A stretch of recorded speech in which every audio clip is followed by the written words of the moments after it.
কি কি বলবো, এই ভিডিওটি দেখার পর কি বলবো? এটা দিলীপ ঘোষের দাপট। লোকসভায় বাংলা থেকে বিজেপি কটা আসন পেতে পারে এবার, কি মত আপনার? আমার তো মনে হয় আগের বারের থেকেও কমে যাবে, কারণ এরা যা নোংরামি আর দুর্নীতি করছে রাজনীতি নিয়ে, আমাদের বাংলার মানুষ যথেষ্ট সচেতন। আগের বার তো বিজেপি অনেকগুলো পেয়েছিল, মনে হয় 17-18টা পেয়েছিল সম্ভবত, ঠিক মনে নেই।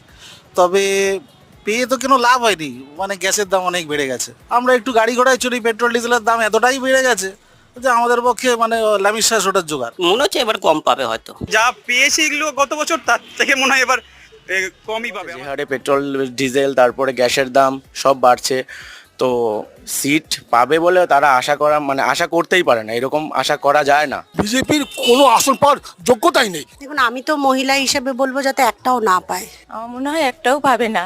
পশ্চিমবঙ্গকে অশান্ত করার জন্য বিজেপি এসে ঠিক ভোটের আগে 21 সালেও এরকম প্রতিনিয়ত করেছে, কিছুই হয়নি। পেট্রোল ডিজেল রান্নার গ্যাসের যে হারে দাম বাড়ছে, আমার মনে হয় বাংলার মানুষ একটাও সিট দেবে না।